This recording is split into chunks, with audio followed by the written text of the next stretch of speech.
여러분, 신약 하나를 시장에 내놓는데 보통 시간이 얼마나 걸리는지 혹시 아시나요? 아마 상상하시는 것보다 훨씬 길 거예요. 네, 대략 10년이라는 아주 긴 세월이 걸립니다. 게다가 비용은 우리 돈으로 무려 1조 원이 넘게 들어가거든요. 진짜 막대한 자본이죠. 맞아요. 그래서 전 세계 수많은 제약회사나 연구진들이 이 지난한 과정을 좀 어떻게 단축시켜 보려고 인공지능에 눈을 돌린 거잖아요. 그렇죠. 특히 분자 구조를 그 3차원 네트워크처럼 분석하는 인공지능 모델들이 구원자가 될 줄 알았단 말이죠. 네, 그래프 신경망 같은 기술들이요. 맞습니다.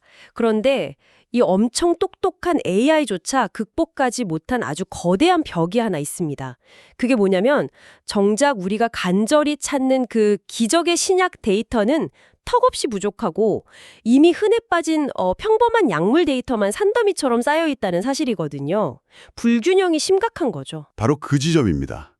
그래서 우리가 오늘 함께 파헤쳐볼 자료가 정말 흥미로운데요.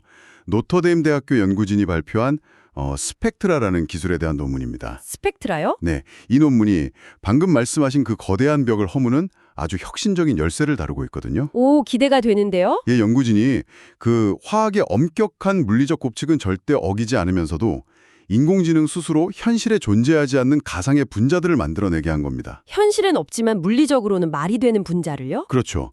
완벽하게 합법적인 분자들로 그 텅 빈 데이터 공간을 채우는 기술을 선보인 거죠.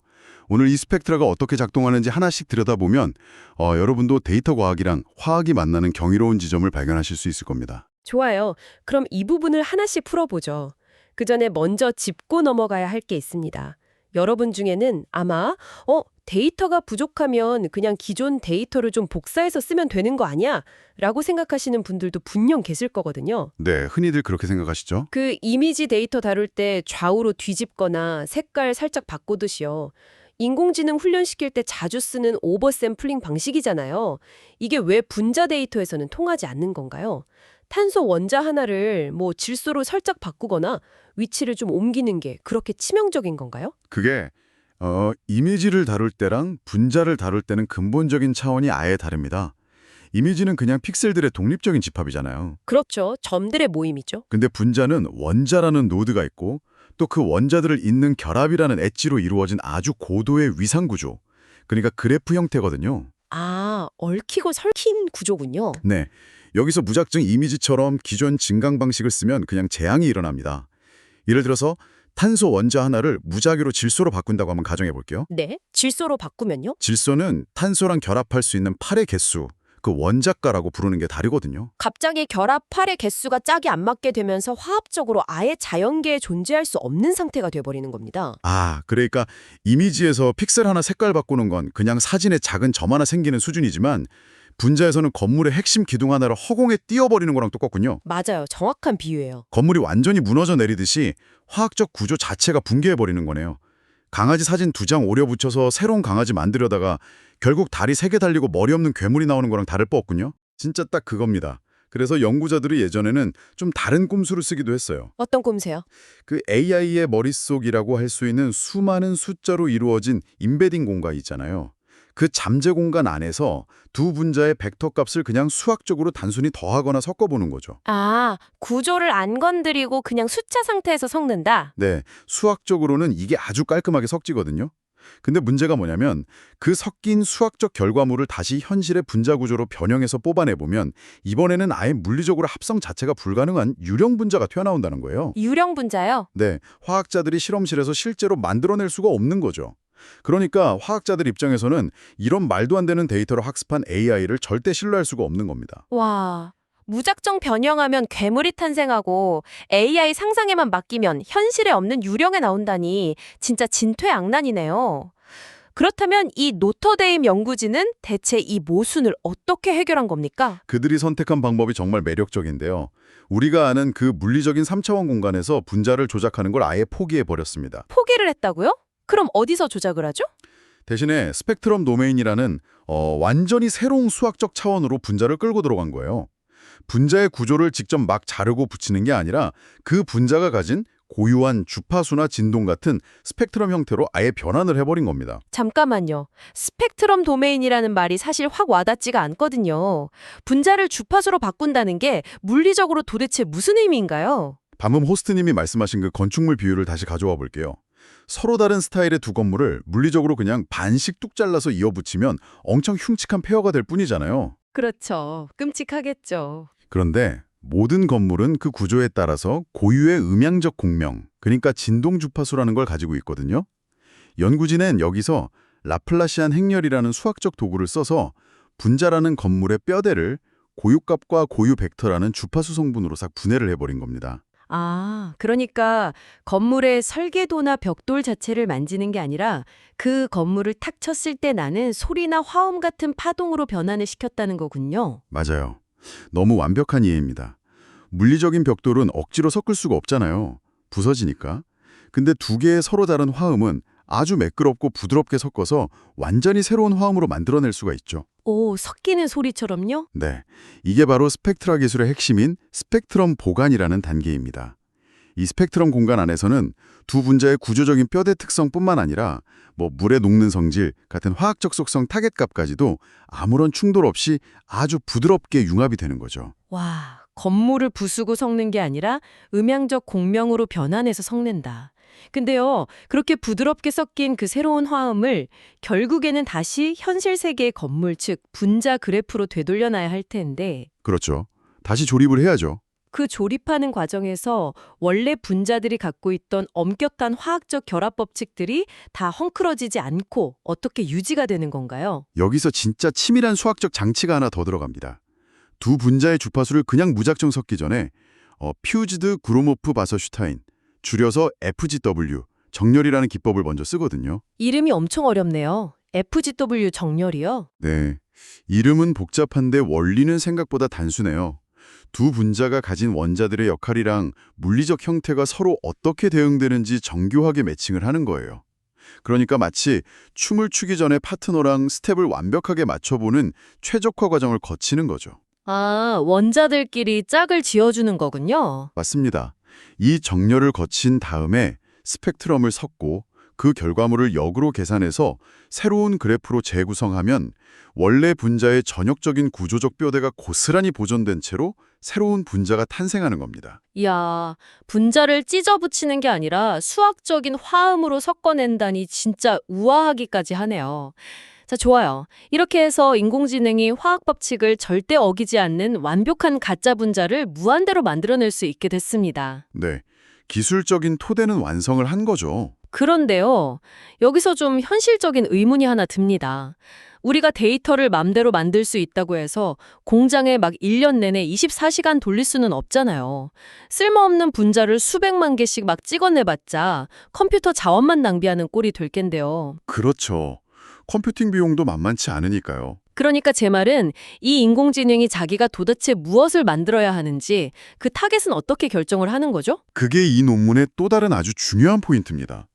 사실 데이터가 그냥 무작정 많다고 해서 AI가 똑똑해지는 게 절대 아니거든요. 양보단 질이군요. 네, 특히 신약 개발 분야에서 우리가 진짜 간절히 원하는 건 부작용이 아예 없거나 특정 질병에 대한 억제력이 극도로 높은 아주 희귀한 특성을 가진 분자들이잖아요. 흔한 감기약성분이 아니고요. 맞아요. 그래서 연구진은 무턱대고 데이터를 생성하기 전에 전체 데이터의 지형도를 먼저 쫙 그렸습니다.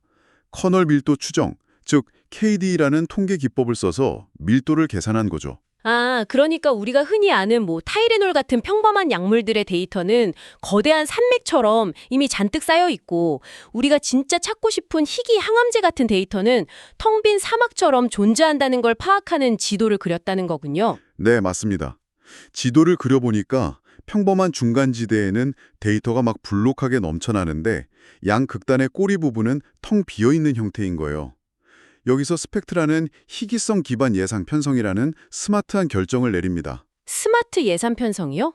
네, 데이터가 이미 산더미처럼 충분한 그 평범한 영역에서는 단 하나의 가짜 분자도 굳이 생성하지 않아요. 대신에 그 한정된 컴퓨터의 연산 능력을 오직 데이터가 극도로 굶주려 있는 희귀한 꼬리 영역에만 100% 집중해서 투하하는 방식입니다.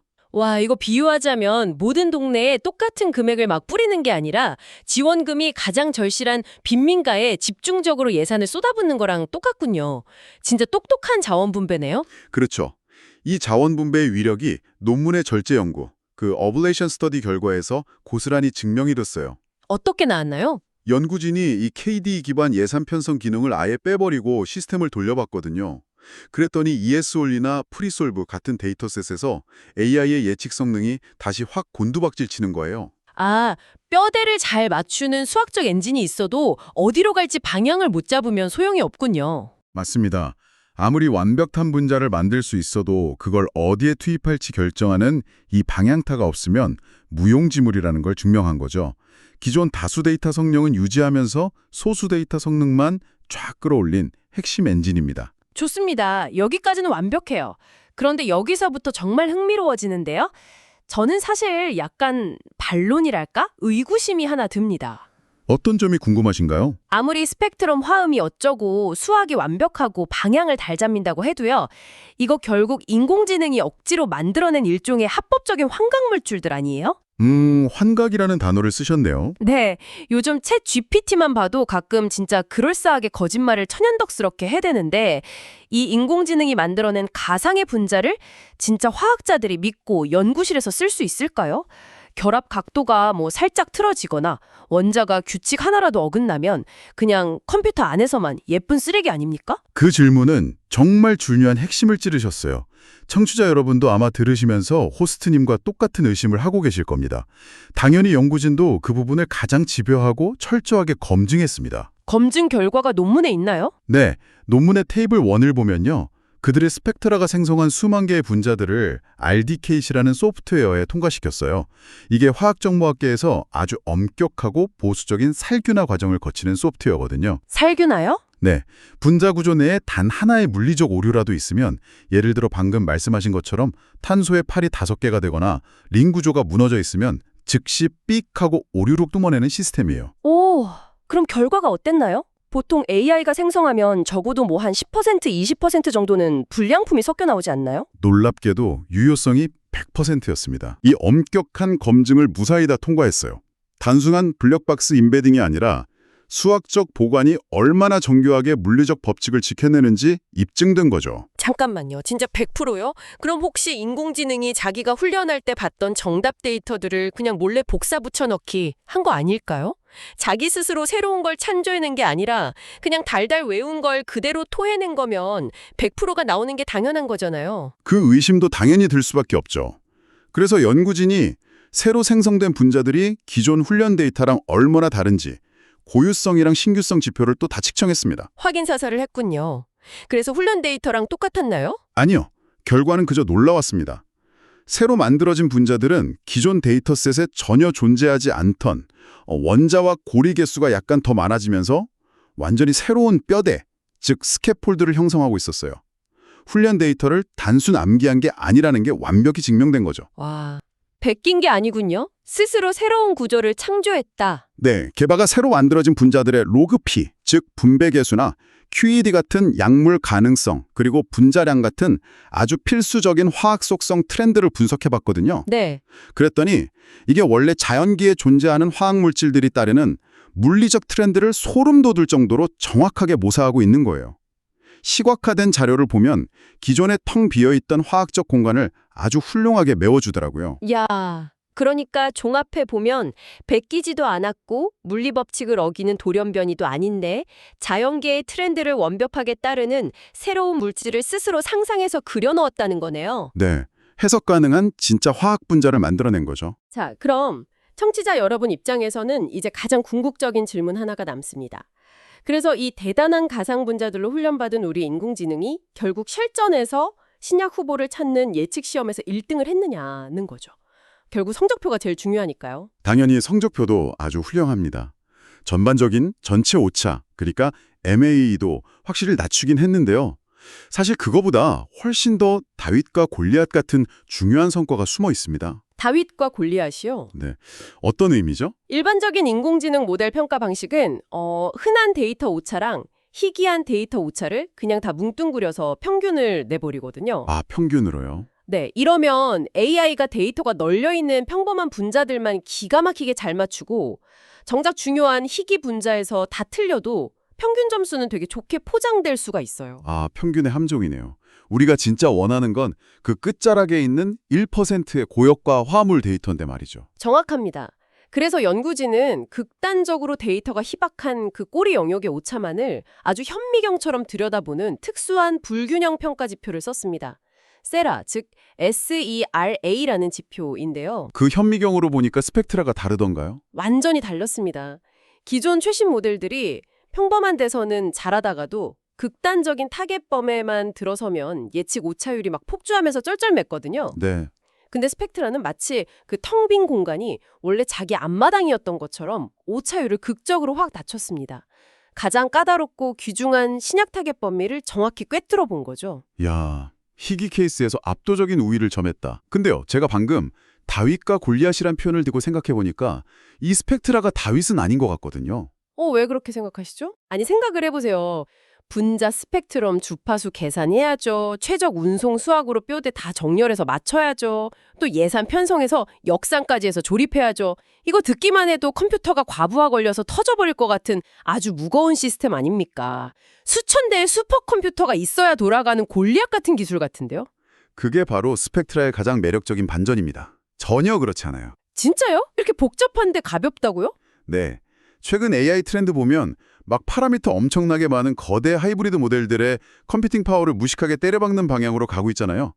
몰포머 같은 거대 언어 그래프 모델들처럼요. 네, 전력도 엄청 먹는다고 하죠. 그런데 파레토 최적성 효율성 곡선을 그려보면요.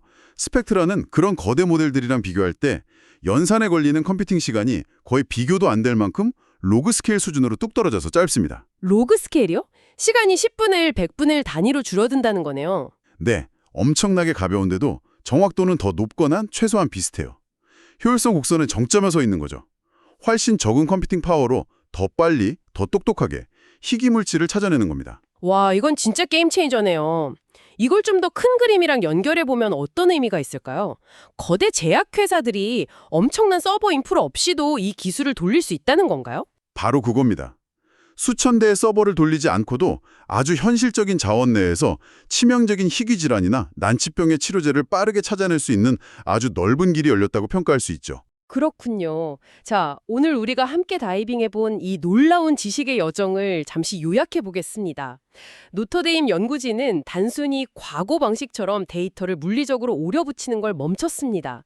대신 분자를 스펙트럼이라는 수학적 우주로 데려가서 부드러운 화음처럼 융합시켰죠. 네, 그리고 똑똑한 예산 편성 시스템으로 데이터가 가장 빈약한 희귀 영역에만 집중했고요. 맞습니다.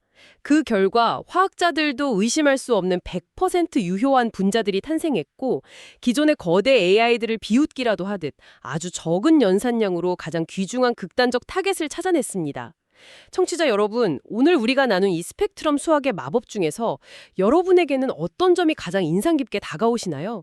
단순히 구조를 변형하는 게 아니라 주파수로 쪼개서 화음을 만든다는 그 발상의 전환이셨나요? 아니면 굶주린 곳에만 예산에 집중한다는 그 영리함이었을까요? 어느 쪽이든 인공지능이 화학의 지평을 넓히는 방식이 정말 경이롭죠. 네, 그래서 저는 여기서 여러분의 상상력을 조금 더 자극할 만한 발칙한 생각 하나를 던지면서 오늘의 심층 탐구를 마무리해볼까 합니다. 오늘 논문에서는 우리가 이 스펙트라 기술을 화학물질의 용해도를 예측하는 데 썼잖아요. 하지만 본질적으로 이건 노드와 엣지로 이루어진 모든 그래프 데이터의 불균형을 극복하는 수학적 마법입니다. 그렇다면 만약에 이 마법을 수많은 사람들이 거미줄처럼 얽혀있는 소셜 네트워크나 아니면 자연계의 거대한 생태계 먹이사슬 같은 다른 그래프 데이터에 똑같이 적용한다면 어떻게 될까요? 이거 진짜 엄청나게 도발적이고 흥미로운 아이디어네요. 그렇죠. 현실에는 아직 존재하지 않지만 물리적, 사회적으로 완벽하게 타당한 극단적인 가상의 생태계나 사회 조직망을 AI가 빚어낼 수 있다는 뜻이잖아요. 우리는 치명적인 전염병이 확산되거나 완전히 새로운 경제정책이 도입되었을 때 그게 가져올 희귀하지만 치명적인 파급력을 미리 완벽하게 테스트해 볼 수 있게 될지도 모릅니다. 현실의 데이터가 비어있다는 이유로 포기해야 했던 지도의 여백을 이제 우리는 세계의 물리법칙을 거스르지 않으면서 스스로 그려넣을 수 있게 된 거니까요. 모두가 평범하고 안전한 중간지대만 쳐다보고 있을 때 스펙트럼의 화음을 섞어 텅 빈 꼬리를 향해 묵묵히 나아간 스펙트라. 오늘의 심층 탐구는 여기까지입니다. 여러분도 여러분의 일상 속에서 당연하게 비어있다고 포기했던 여백을 어떻게 새로운 시각으로 채울 수 있을지 고민해보는 흥미로운 시간이 되셨기를 바랍니다. 지금까지 함께해 주셔서 감사합니다. 다음 시간에도 깊이 있고 새로운 이야기로 찾아뵙겠습니다.